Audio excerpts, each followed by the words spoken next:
Hello, I'm Laura Shavin, and this is the Offcuts Drawer. Welcome to the Offcuts Drawer, the show that looks inside a writer's bottom drawer to find the bits of work they never finished, had rejected, or couldn't quite find a home for.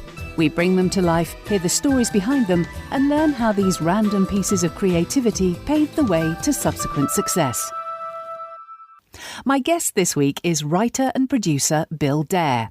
If you've been a regular listener to BBC Radio Comedy over the last 20 years, or you're a fan of topical sketch and satire shows on TV, you will doubtless have heard his name on a regular basis. He was the brains behind the 90s comedy sensation, the Mary Whitehouse Experience, the show that introduced the concept comedy is the new rock and roll to the UK, when it stars Rob Newman and David Baddiel were the first comedians to fill a gig at the Wembley Arena. He produced 8 series of Spitting Image and created Dead Ringers and The Now Show.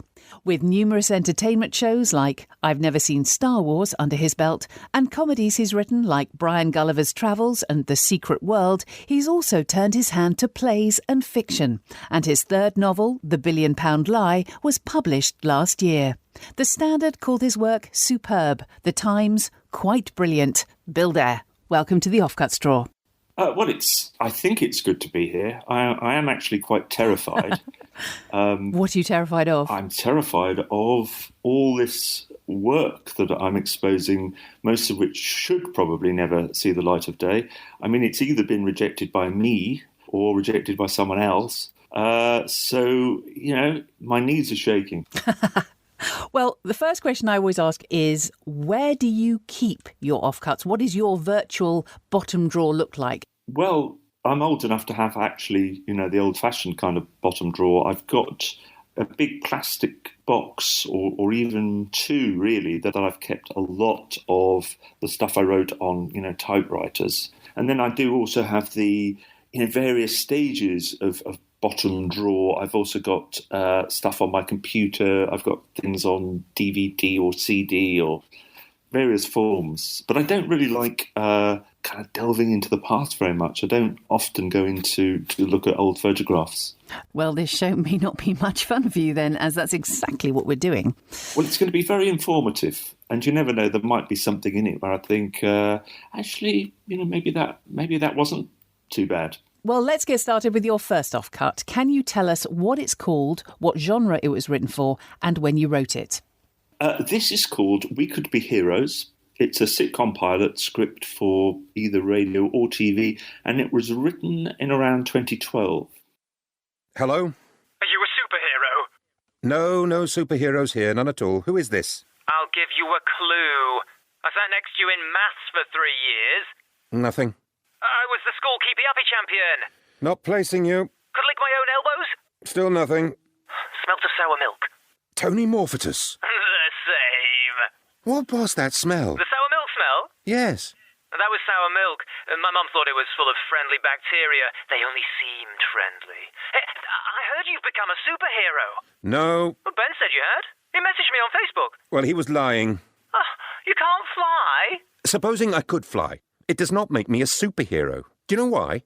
Because a hero makes some sort of personal sacrifice and faces danger on behalf of someone else. I don't do good deeds. I don't even recycle, which in Muswell Hill is worse than murder. You sound a bit annoyed. Because I am quite annoyed. But you can fly! Actually fly, just by waving your hands! Tony, I've only been able to fly or ascend for 2 days, and now I'm supposed to be a superhero. But you can fly! If you say that again... You'll vaporise me? I can't vaporise!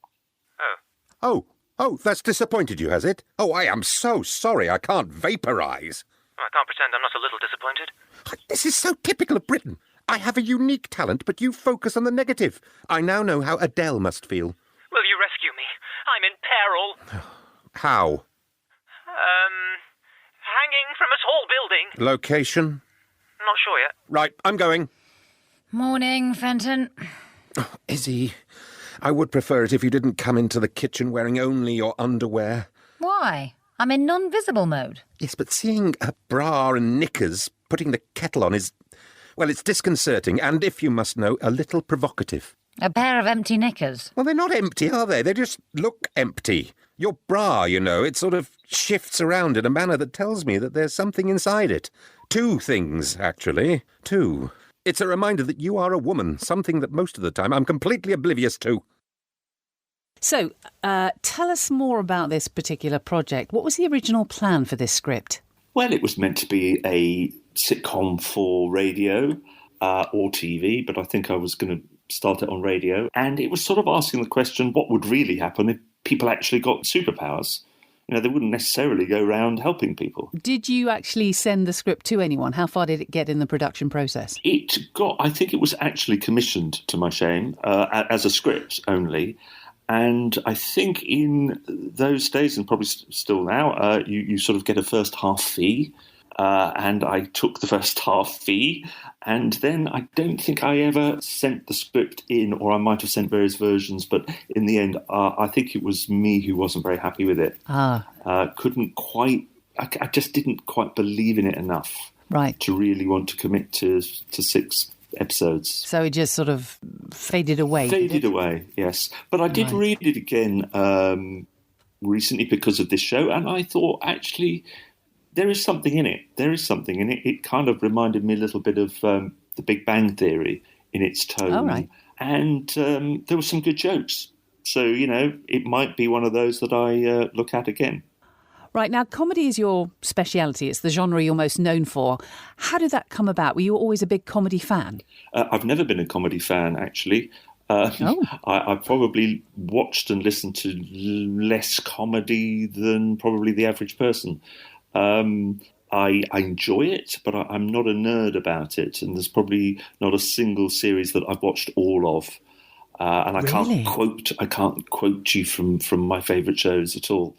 So you never a fan of Monty Python or the Goons? Or I liked Monty Python. I really liked it, especially, you know, as a teenager. Definitely, I suppose that was the one that I really, really did want to watch. But you know, I'm not nerdy about comedy at all. I think quite a lot of people who work in comedy don't watch that much of it. But what about listening to, considering you do an awful lot of work on the radio, did you listen to the Goons or I'm not quite that old, Laura. Sorry. I've never heard the Goons. I tell you what did have a big effect on me is The Hitchhiker's Guide to the Galaxy. When that came on, and I do have a connection to that, I did think, wow, that's the sort of thing I'd like to write one day. Your connection, obviously, is your father was the voice of the book. Yeah. Your father was Peter Jones. But when you first heard Hitchhiker's Guide to the Galaxy, it was the comedy itself that you appreciated, yes. Was it? I mean, the fact that my father did the voice gave it a personal connection, but I think I would have loved it anyway. And just the way radio can create pictures in the mind was a revelation to me. Did you ever want to be a comedian yourself? I think I sort of fantasized about it now and again, but it was the writing of it that drew me more than the performance aspect. The performance aspect absolutely terrified me. So I think, given the choice, I think I'd rather have written for a comedian than be one myself. And when I do audience shows, like most producers, I go and do a little warm-up. And, yeah, I've got a sort of half a dozen jokes. But I don't even enjoy that. I find that quite nerve-wracking, and it's probably the thing I least like about producing radio shows, actually. Well, time for your next Offcut. Can you tell us what it is? I can. This is a letter I wrote to the Evening Standard newspaper in 1972, when I was 12. Dear Evening Standard, a friend of mine at summer camp said this to me. I like being at boarding school because at day school, once you've done your homework and watched TV, there's not time to play. I thought this would be a good idea for your cartoonist. Please send cheque to William Jones, aged 12. Now, that's quite an unusual piece of writing. We don't normally have something that's quite that old in the show. But this wasn't quite the earliest piece of writing that we could find. There was a poem you wrote when you were 9. Well, can you tell us about that? This is just something that I found and probably claim to have written. There was an old lady from Kent whose nose was remarkably bent, One day they suppose she followed her nose and nobody knows where she went. That was something I plagiarised and sent to, I think it was either Wizard or Topper comic. Right. And they published it, and they sent me a spirograph as a reward. A spirograph was a drawing game. I don't know if you know what a spirograph... I remember, tragically, I do remember what a spirograph is. Which I was quite pleased with. Great toy. That was my first sort of published work, albeit plagiarised. And that was the first time you submitted your writing and got paid for it. Do you think that was what first gave you the idea of writing being a way to earn money for the future? Yes. I think the letter to the Evening Standard did, because I got £2 for it. Really? And I actually looked up how much that would be worth now. It's about £25. And my dad said that I should invest it in premium bonds. So, yes, I had a kind of... The connection between writing and money was probably laid in those early days. So what was your home life like? Were your parents very big personalities? My father, despite being quite famous, was quite reserved. He didn't have a lot of showbiz friends coming round. And, it was kind of tricky because one year he'd be on television and be quite famous and people would go, oh, your dad's on the telly. Then the next year, perhaps he wouldn't be. And people say, well, why isn't your dad on the telly anymore? He used to be famous. Sometimes he was in shows that I thought were kind of quite embarrassing because, as you know, as an actor, you don't always get to choose what you're in. You have to sort of do what pays the rent. So he'd be in things that were a little bit embarrassing. In fact, there was one occasion, it was 1975, I was 15, and my dad took a role in a film called Confessions of a Pop Performer. And yeah, it's a sort of X-rated Carry On. You imagine Carry On, but with bare naked bodies. Yeah, it was Robin Asquith in it by any chance? Robin Asquith was in it. And I remember my dad got the script and said, oh, this is terrible, but, it's money and. And he was so naive that he decided to take the whole family to the premiere.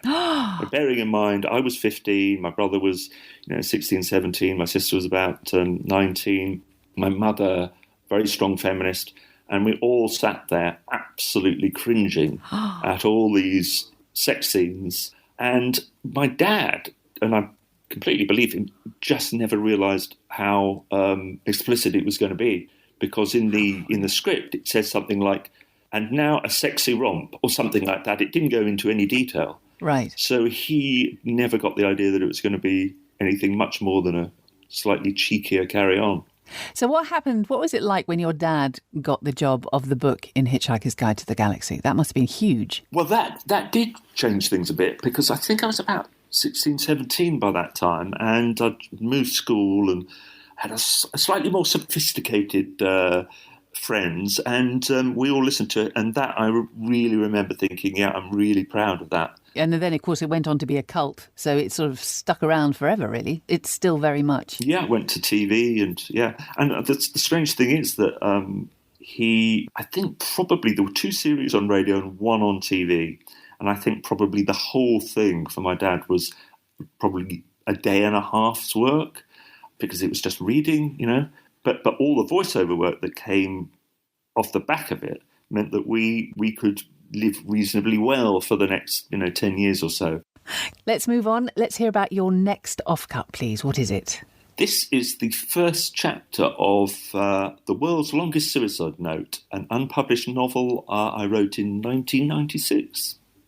To the uncommitted browser in Smith's, you could do worse than buy this book. Someone has laid down their life so that you may read. And while you're there, why don't you ask them why they never know anything about the books? Ask them about this one. Have they even heard of it? Not a chance. Go to the Hove branch and ask them about Simone de Beauvoir, and they'll tell you he doesn't work there anymore. While you're deciding, I have to contemplate two gargantuan tasks. First, achieving about 70,000 words of honest prose. That's equivalent to 340 essays for Miss Fraser. And I'll be frank, I want to settle a few old scores, and this is the only way I know to do it. But I won't gabble, I'll be strictly chronological. I want this to be good, or at least B-. It's the last thing I'll ever do. If it stinks, then my whole life will have been for nothing. The other task ahead is self-imposed death. Not that it frightens me. At best, it's a return to the state of pre-existence, and I don't recall that period being particularly arduous. How to do it?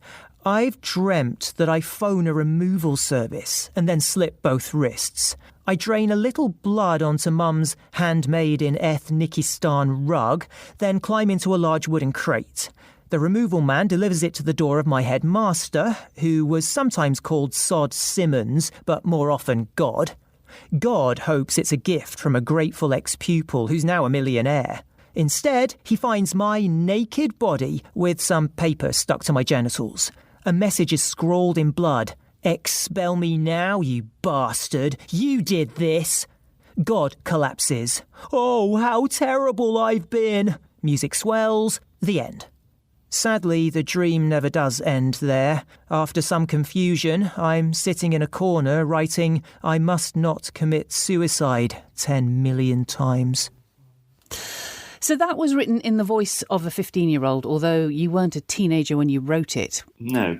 What kind of a teenager were you? Were you very academic, for example? Nothing could be further from the truth. There were sort of two phases, really, in my teenage life. Before I was 16, I lived in Hove because my mother decided to go to university when she was 50 and took me off to Sussex because she went to Sussex University. And I was considered to be the thickest kid in the school. And the people used to use the word Bill or Billish to mean stupid. So other kids would be insulted. If they said something stupid, people would say, "Oh, that's so Billish, you're such a Bill." Because the word, yeah.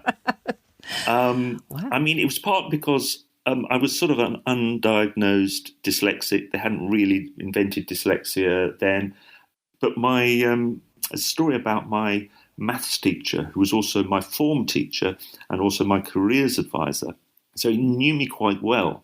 And we all had to go and see our careers advisor when we were 15. And I went along and he said, so Bill, what do you want to do with your life?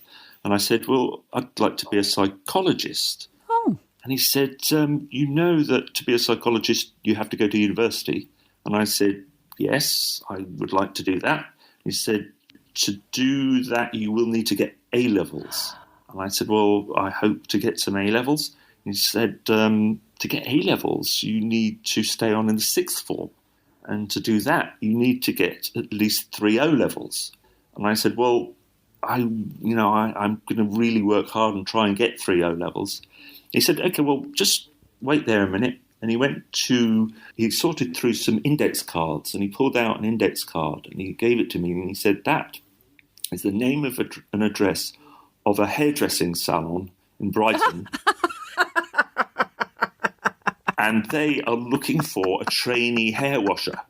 So I went from being possibly a psychologist to being a trainee hair washer in about 20 minutes. So, yes, I wasn't academic, I think, to answer your question. You weren't considered academic by the school, but obviously they were proved massively wrong because you did go to university, didn't you? I did. I went to Smith's and I found all these little books about how to pass O-levels. And I just studied them for 3 weeks. And, in fact, I got the best O-level results in my form. Oh.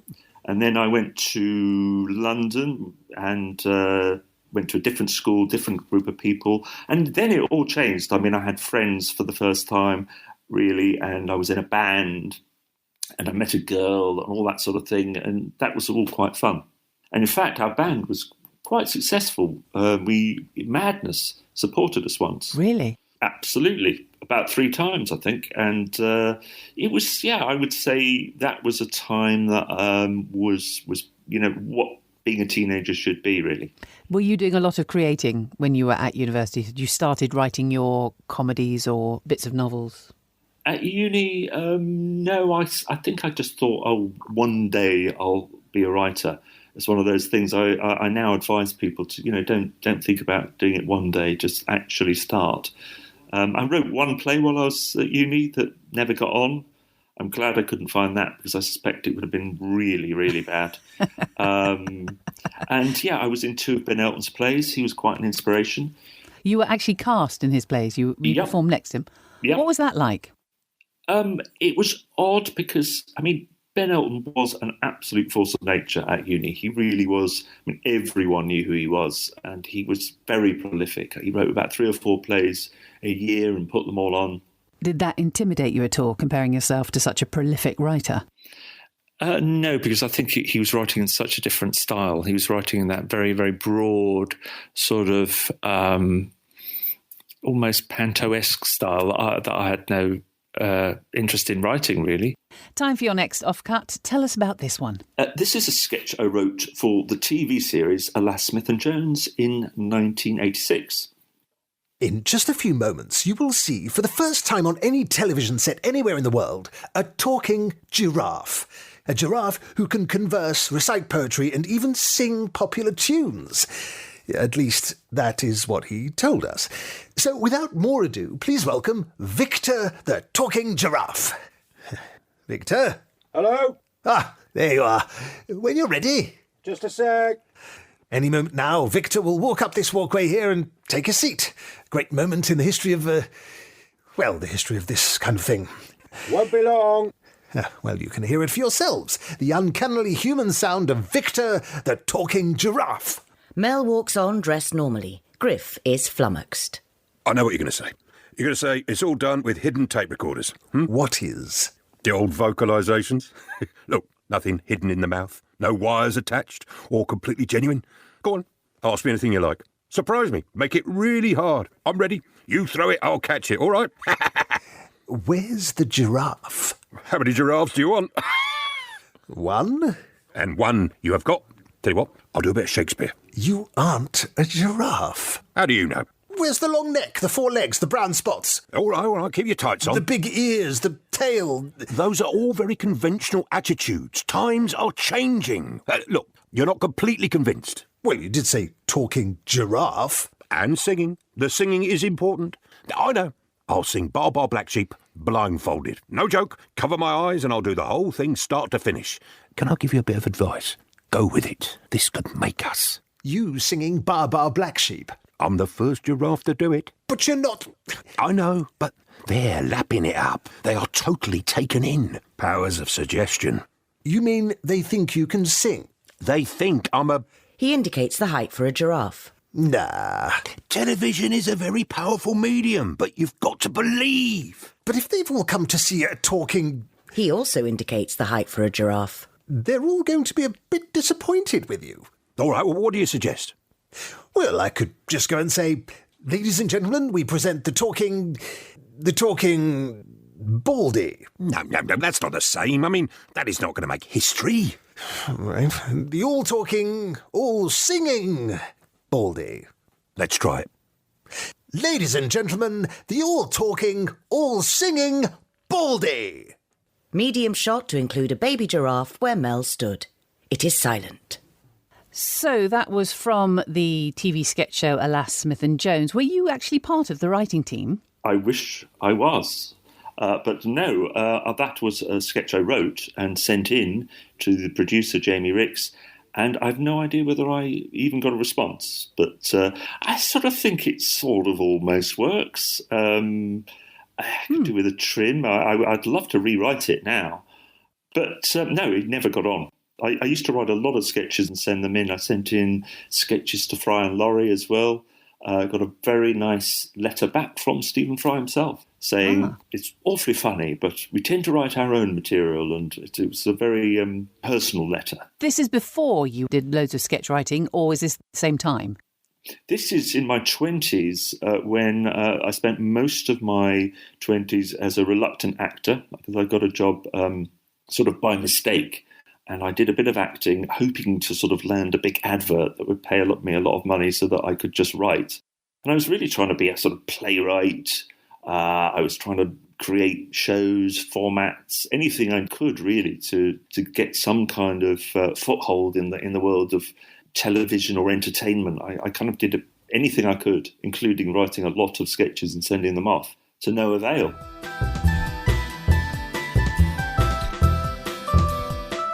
Hi, this is Laura. Sorry to interrupt, but if you're enjoying the show, please do subscribe to the Offcuts Drawer. Give us a 5-star rating, leave a review, tell your friends about it. All that stuff's really important for a brand new podcast like this. And visit offcutsdrawer.com for more details about the writers and actors and to find out about future live shows. Thanks for your support. Now back to the interview.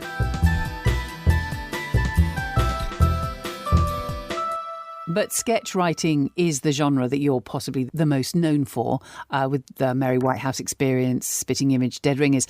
How did you actually make that shift into being a sketch writer and producer from being an actor? Well, I did, I suppose, have a lot of practice writing sketches that never got on. And eventually I got a job as a radio comedy producer. That was the start of my actual sort of career, as opposed to just doing bits and pieces. And after doing a show called Weekending, which was the topical show of the time, as the producer, I still felt that I would prefer to be writing, and I created my own sketch show actually called Life, Death and Sex with Mike and Sue. Oh yes. In the sort of mid-90s, I think that was. When the Mary Whitehouse Experience was early 90s, wasn't it? Yeah. So was that the big break for you? The Mary Whitehouse Experience was the big break because I was actually asked to do it. I was asked just to create a show for Radio 1, and I could do anything I wanted. So I looked around at the kind of people who were writing Weekending and doing stand-up, and I'd worked a bit with David Baddiel and Rob Newman, so I got Punt and Dennis. Also, I asked Joe Brand, and I remember after we'd done a few shows, and we did really push our luck quite a few times with the sort of content. I was summoned to I think it was like the board of directors or something at the BBC. I mean, really senior people. Head of radio was there, David Hatch, and he was fuming. Do you remember why? Do you remember what the sketch was about? Yeah, it was the game Shag or Die, and they referred to all kinds of religious figures and so on. And offence was caused? Offence was caused, but only in the BBC, because I went along to this big meeting, and David Hatch was furious. He said he'd never been more angry in his career. And all I can say in my defence is that we have had no complaints from the public. And it was true. Because it was Radio 1. It was late night Radio 1. Young people were listening. They lapped it up. Right, next offcut, please, Bill. What is this one? This is an extract from something called Yes, Nina Conti Really Is on the Radio. It's a pilot written for the radio in about 2012. Yeah, and you have to imagine that it's a ventriloquist, I guess, and her monkey puppet. Hello, I'm Nina. And I'm Monkey. Welcome to Yes, Nina Conti Really Is on the Radio. Not for long, though. Why would you say that? You've only got a show because the mime artist cancelled. Not true. Well, they know I'm not real. I should think so. They're not stupid. Oh, not Radio 2, then. It's Radio 4, the station for intelligent conversation. It's never on in your house. Mind you, I suppose it's quite fitting. What is? Ventriloquism and radio. Both dying arts. This is a kind of suicide pact. We're both going down together. Actually, Monk, radio is going strong. I wish it was ITV. Why? Because I can say ITV. Why can't you say BBC? Because you're not a good enough ventriloquist. How dare you? Radio is for people who are too ugly for television. Wandering round Broadcasting House is like a horror show. I'm the sexiest one around, and I'm made of polyester. That's so rude. Can I still swear? No, definitely not. In fact, I've had you fitted with a bleeper. It'll squeak if you try and swear. You did what? You stupid Can I still say No. Fiddlesticks. Now that we're on radio, we should try to be more intellectual. An intellectual ventriloquist. That's an oxymoron. What's an oxymoron? Well, if you don't know what it means, why did I say it? Let's talk about the show. We've got lots to look forward to tonight. I'm going to hit the bar later. Gonna get me some sweet broadcasting house toddy. You're a monkey. They're not fussy. Later, Monkey and I will be joined by some other puppets. None of whom are as good as me. So what happened to this project then? This was a pilot script and then a pilot program, and Nina Conti, I thought, was brilliant, and Monkey was fantastic. But Radio 4 had never heard of Nina Conti, and they said, oh, we don't think ventriloquism should be on the radio. I tried to explain that it had been on the radio very successfully in America, very successfully in Britain, and it doesn't really matter that you can't see the lips not moving. It's about two characters, and So never got commissioned? It was actually broadcast as a pilot, but it never got a series. Ah, shame. Yeah. Now, you like to work in close collaboration with certain individuals like Nina Conti. Also, you've done a lot of work with Marcus Brigstocke, who you worked with on The Late Show, and I've Never Seen Star Wars. What's the appeal of working with one person? You can get your shows made. There's the main appeal. If you've got a star, it sort of helps to get the show on. But actually, I mean, I really enjoyed working with Marcus and Nina because they're quite collaborative. And, they'll sort of take notes or they'll take on board ideas. But that's a little bit unusual. I think a lot of comedians are used to working on their own and they're used to calling all the shots. It's not surprising, they're on their own on stage. So they can be quite difficult to work with. So I haven't worked with that many.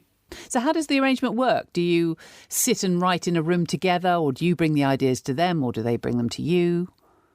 Well, with Nina, I remember when I first started working with her, I produced a live show that she did, and she took to Melbourne Comedy Festival and Edinburgh.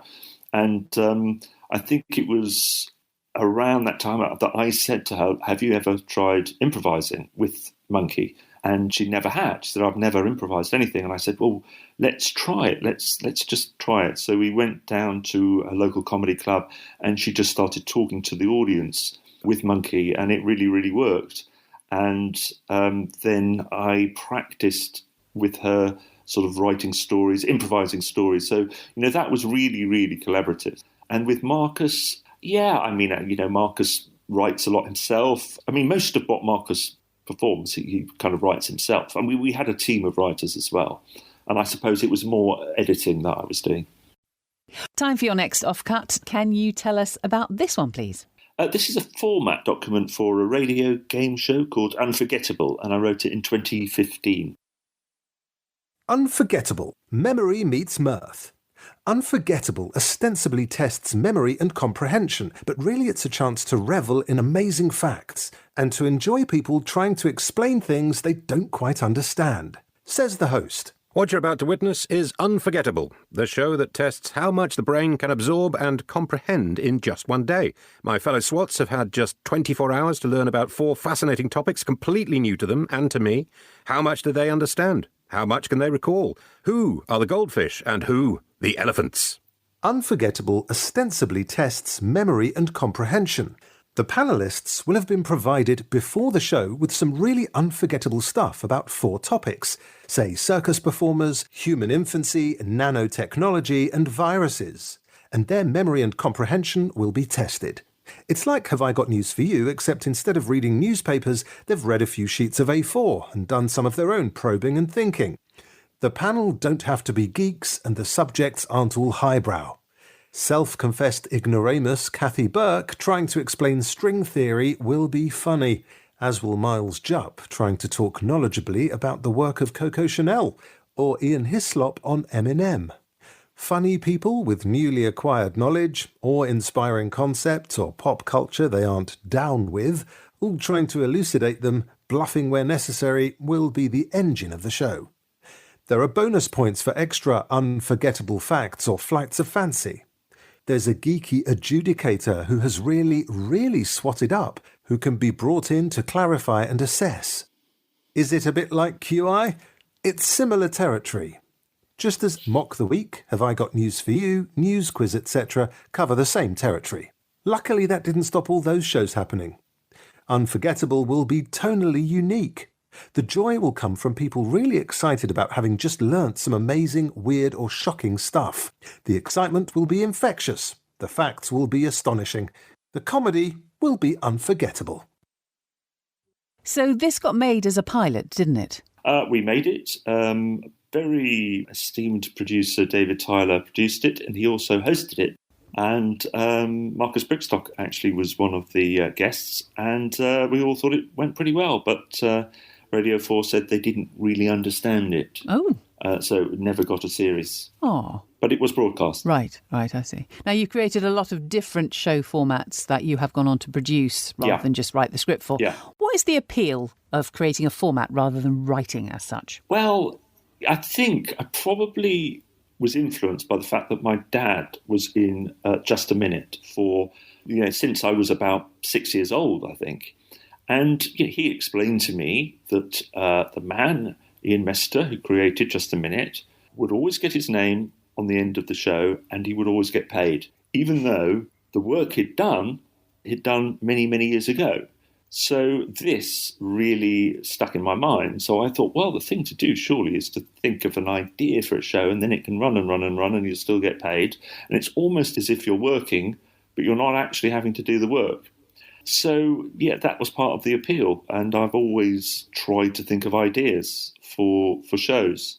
Is the thinking up of the ideas easier or harder than writing, would you say?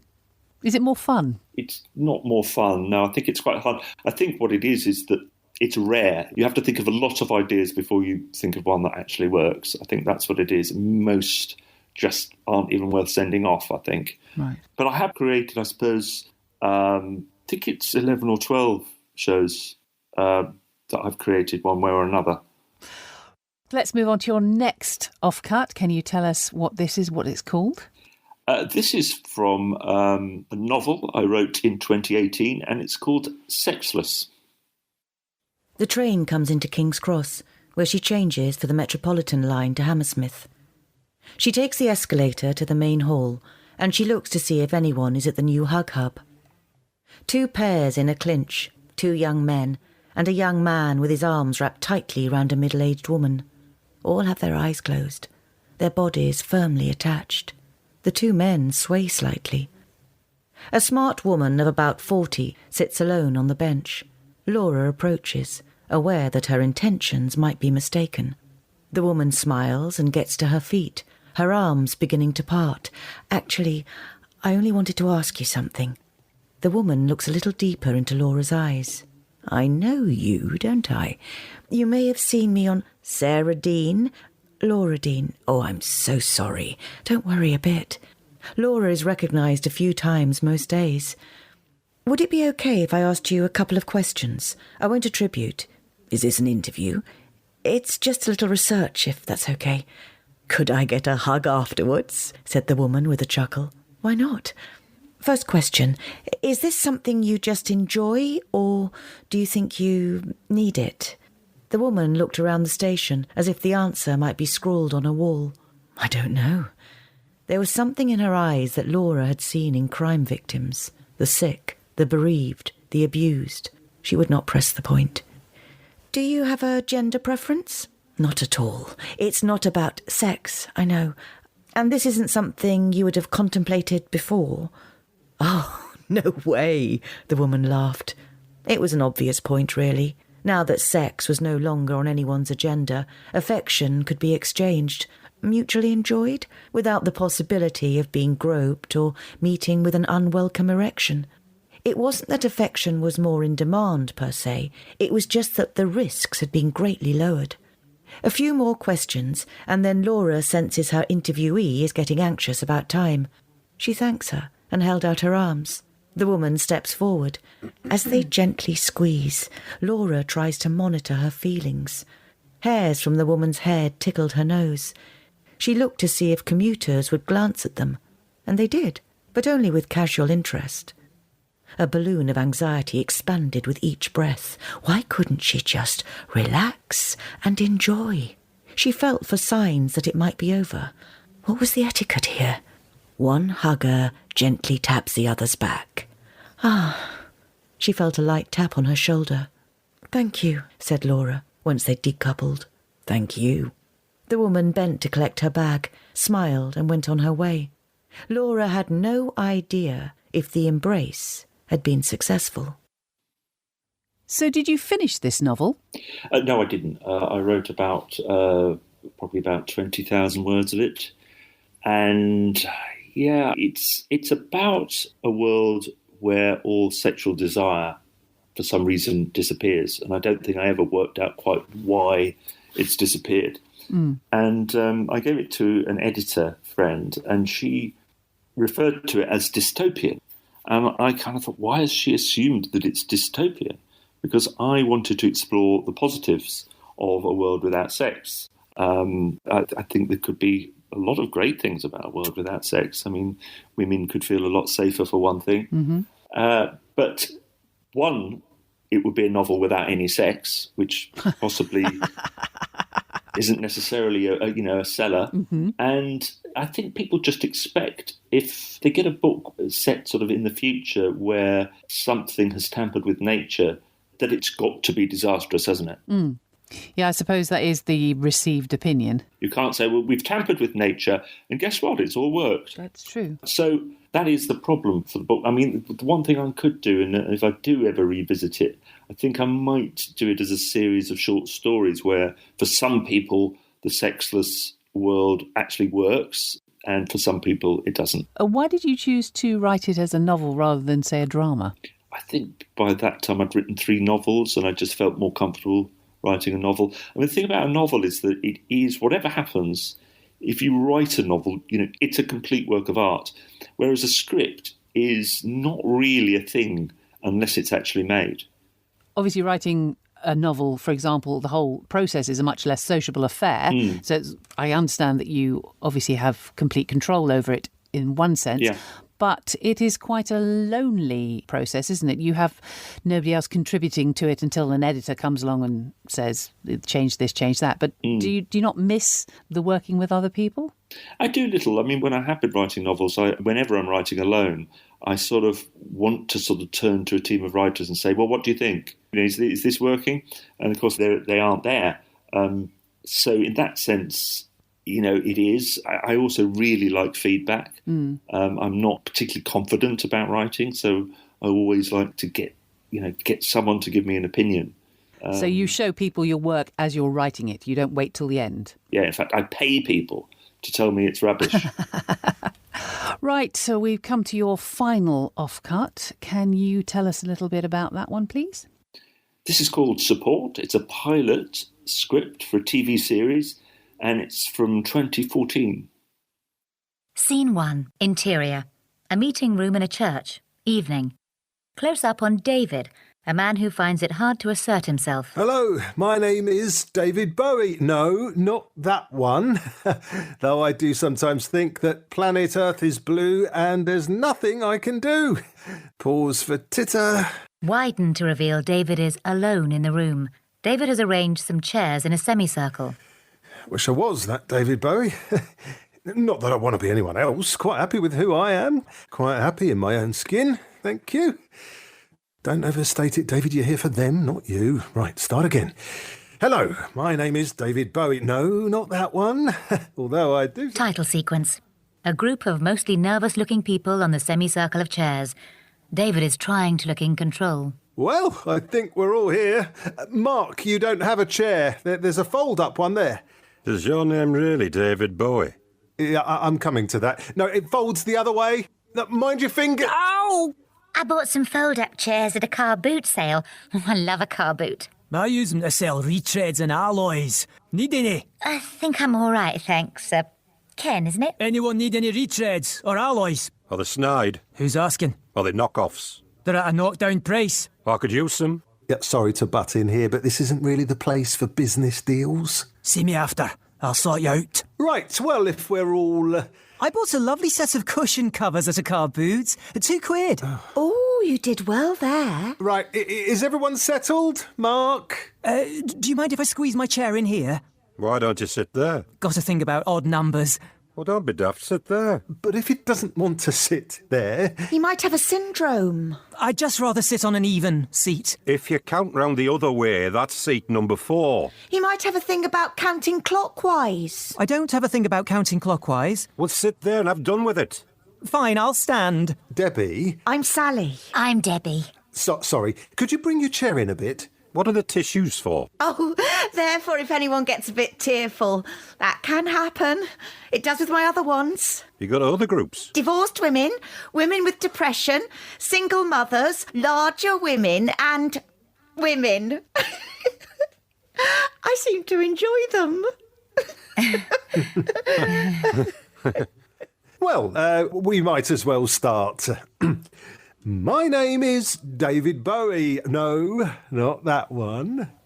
Now, this project looked like it might get made, didn't it? Well, we got some names attached. We sent it to David Mitchell, who agreed to play the kind of main character, Mark. Or no, David Bowie.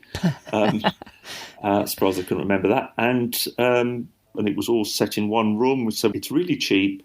So I thought, might be in with a shout. But no, it was never made. But it was written for television, though, wasn't it? Not radio. It was originally written for TV, and then I did a radio version. And I'm always sort of flitting between sort of radio and TV versions of things, so I never really know. Sometimes I write something and don't even really know whether it's for radio or TV. Which do you prefer writing for? Which would you prefer it came out on, apart from obviously the money side of things? I think my ideal is to write for radio first and then for it to move to TV, which quite a few of my shows have. That's the ideal, because you can really get things right on radio, and hopefully by the time it moves to TV, it's sort of matured. What I really like is the process of radio, because it's so much quicker. I find producing, particularly in TV, really pretty boring. It's very, very slow. Right. Final question. Having revisited these old bits of writing, how do you feel about them? Are you surprised by anything you've heard? I'm surprised not to have cringed more. I was expecting, I think I said at the beginning, to really hate everything that I heard. I found them not too difficult to listen to, and in some cases I quite enjoyed them, actually. Oh, that's good. Yeah. And the extract from Sexless I thought sounded sort of quite casty. I thought, I can just hear that on Radio 4. Well, maybe that's something you should be doing next. Finish that for Book of the Week. Yes, we'd love to. Oh, that's good. So do you think you might have another stab at any of them? I think I would possibly... I think I might look at Sexless again, the novel, and I might look at Support, the last two, in fact. Oh. I might just consider whether I could give them another shot. Well, we're very glad to have helped. Bill Dare, thank you for opening your virtual bottom drawer and sharing your offcuts with us. It has been enlightening. Thank you.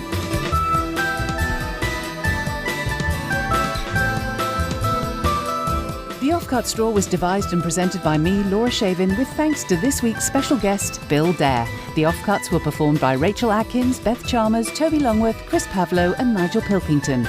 And the music was by me. For more details about this episode, visit offcutsdrawer.com, and please do subscribe, rate and review us. Thanks for listening.